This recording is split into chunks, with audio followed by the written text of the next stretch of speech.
মৃত্যুর মিছিলে শোকের মাতম নেমেছে পুরো নেপাল জুড়ে। দেশটির উত্তরাঞ্চলে পাহাড়ি এলাকা যেন পরিণত হয়েছে ভুতুড়ে এক নগরীতে। কাদা আর পাথর মিশ্রিত পানিতে ছেয়ে গেছে চারপাশ, তলিয়ে গেছে শত শত বাড়িঘর। এমন দুর্দশার মাঝেই খোঁজ মিলছে না নেপালে ঘুরতে আসা অন্তত 29টি দেশের নাগরিকদের, যে সংখ্যা প্রায় 4 শতাধিক। সব মিলিয়ে এ পর্যন্ত কমপক্ষে 1,500 মানুষ রয়েছে নিখোঁজ।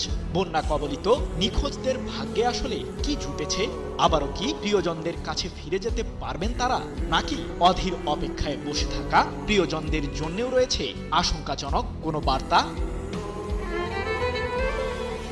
একটি আকস্মিক বন্যা যাতে তলিয়ে গেছে হাজারো মানুষের স্বপ্ন।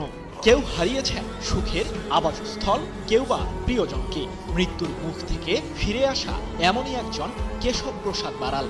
উদ্ধারকর্মীরা তাকে হেলিকপ্টারের মাধ্যমে নিরাপদ স্থানে নিয়ে এলেও কেশবের মন যেন পড়ে আছে তার স্ত্রীর অপেক্ষায়। তিনি কি অবশেষে ফিরতে পারবেন? কেশবের ভাষায়, আমরা দুজন বাড়ির ছাদে আশ্রয় নিয়েছিলাম। আকস্মিক বন্যায় চাপা পড়েছেন আমার স্ত্রী। 4 থেকে 5 ঘন্টা পর একটি হেলিকপ্টার আমাকে উদ্ধার করে।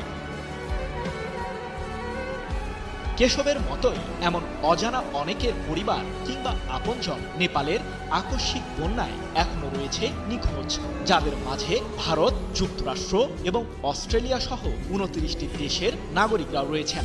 কাতার ভিত্তিক সংবাদ মাধ্যম আল জাজিরা 27 আগস্ট তাদের এক প্রতিবেদনে জানিয়েছে যে নেপালে নিখোঁজ থাকা 570 জন পর্যটকের মাঝে 476 জনই বিদেশি নাগরিক।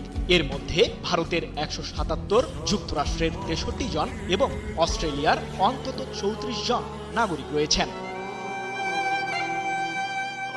এদিকে বন্যা কবলিত নেপালের ওই অঞ্চলটি থেকে কিছুক্ষণ পরপরই উদ্ধার হচ্ছে মরদেহ, যার সংখ্যা ছাড়িয়েছে 1.5 শতাধিক। শুধু তাই নয়, সব মিলিয়ে এখনো নিখোঁজ রয়েছে কমপক্ষে 1,500 মানুষ।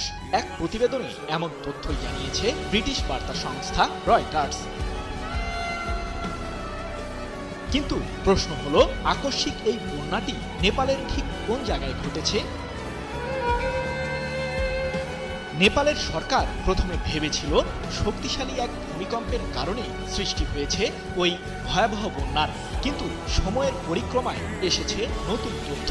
যুক্তরাষ্ট্র ভিত্তিক জিওলজিক্যাল সার্ভে জানিয়েছে যে নেপালে সৃষ্ট আকস্মিক বন্যার পেছনে ভূমিকম্পের কোনো ঘটনাই ঘটেনি। এটি মূলত হিমবাহ ধস থেকে তৈরি হওয়া ধ্বংসাবশেষের মাধ্যমেই বন্যার উৎপত্তি ঘটিয়েছে, যা এক পর্যায়ে ভাটির দিকে গড়িয়ে আসে।